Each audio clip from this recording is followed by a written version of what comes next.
안녕하세요. 승소를 위한 꿀팁 꿀변 이정현 변호사입니다. 자, 오늘 주제는 남편의 아이가 아닌 아이를 낳고 무려 10년간 키운 후에 남편과 이혼을 하면서 재산 분할을 얼마나 받을 수 있을까요? 이런 상담글에 대해서 한번 바로 알아보겠습니다.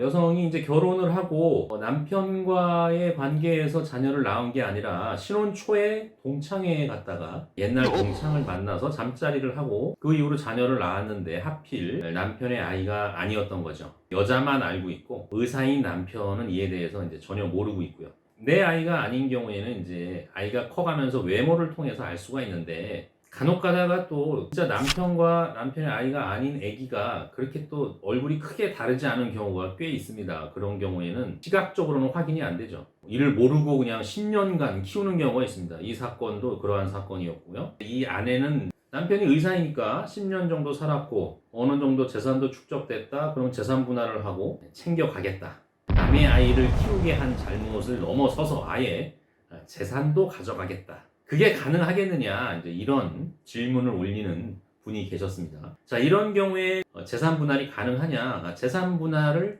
해주고 있습니다.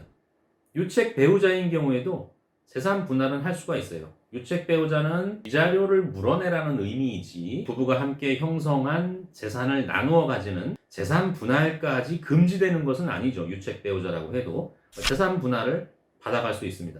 그리고 자녀의 친자 관계가 끝까지 안 밝혀지면 양육비도 받을 수가 있어요. 그냥 내 아이로 생각을 하고 이혼 후에도 양육비를 이제 꾸준히 지급하게 되는 경우죠. 실제 그런 경우도 꽤 있었습니다. 대부분 이런 경우는 결국에는 이제 남편이 자기의 자녀가 아니라는 것을 이제 알게 되죠. 결국 아내의 그 만행이 이제 드러나게 되는 경우가 있는데 그 남편 입장에서 어떻게 이 잘못된 상황을 바로잡을 수 있을까요? 먼저 이혼은 뭐 당연히 해야 되겠고 혼인 취소는 이 혼인하기 전에 뭔가 사유가 있어야 되는 거죠. 다른 남자의 자녀를 임신한 점을 숨기고 혼인을 했다. 남편의 아이인 것처럼 속여서 결혼을 했다. 그런 경우는 혼인 취소가 되는데 지금 말씀드린 사안은 결혼한 후에 신혼 초에 동창회에 가서 불륜행위가 있었기 때문에 혼인 취소 사유는 안 된다.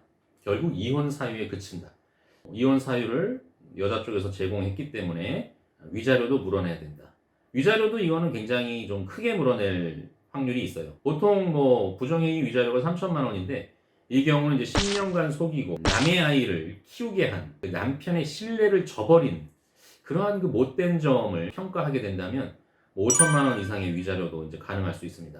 자, 두 번째, 친자 관계가 지금 가족 관계 증명서에 아빠와 뭐 아들, 딸 이렇게 돼 있단 말이에요. 내 아이가 아닌데 이거 어떻게 바로잡느냐? 결국 친자관계 소송, 친자관계 부존재 확인의 소송 이런 것들 소송을 또 별개로 해야 돼요.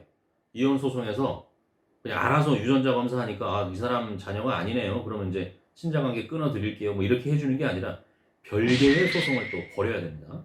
자, 그렇게 끊어냈는데 문제는 그동안 내가 준 양육비는 어떻게 되나요? 내 아이인 줄 알고 지급한 양육비이기 때문에 돌려받을 수는 있죠. 어느 정도는 이제 돌려받을 수가 있는데 그걸 입증하기가 쉽지 않아요. 자녀한테 얼마를 썼는지 우리가 살면서 아내에게 쓴 돈은 150이고 내 아들한테 쓴 돈은 50만 원이고 이렇게 구분이 안 되잖아요. 그러니까 나름대로 잘못 들어간 양육비를 추정해서 그걸 산정해서 청구하게 되는데 내 배우자를 상대로 해서 그 양육비, 잘못 들어간 양육비를 이제 청구하는 경우도 있겠고요.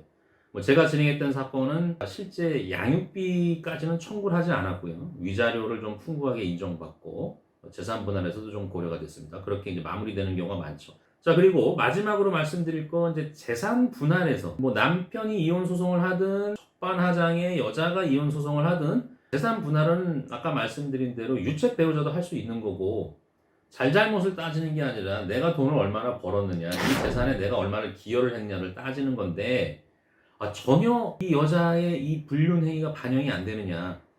실무에서는 어느 정도는 이제 반영을 해주고 있습니다. 그러니까 재산 분할 기여도가 예를 들어 이제 여성 쪽이 뭐 40%, 남자가 60%를 인정받을 건데 이제 불륜 행위를 하고 10년 동안 이 아이를 키우게 한 그 마음 고생, 그 정신적 고통은 도대체가 회복이 안 되는 거잖아요. 그런 거를 단순히 위자료 액수로 산정하기에는 또 한계가 있거든요. 결국 재산 분할 기여도를 따질 때 아내의 뻔뻔한 재산분할 주장에 대해서 감액을 할 수가 있죠. 판결문에 명시적으로 드러나지는 않지만 분명히 이 정도로 뻔뻔한 불륜행위라면 재산분할에서 상당히 타격을 받을 수밖에 없다. 이 점을 좀 알아두셔야 되겠습니다. 자, 오늘 영상이 도움이 되셨다면 구독과 좋아요 버튼을 눌러주시기 바랍니다. 고맙습니다.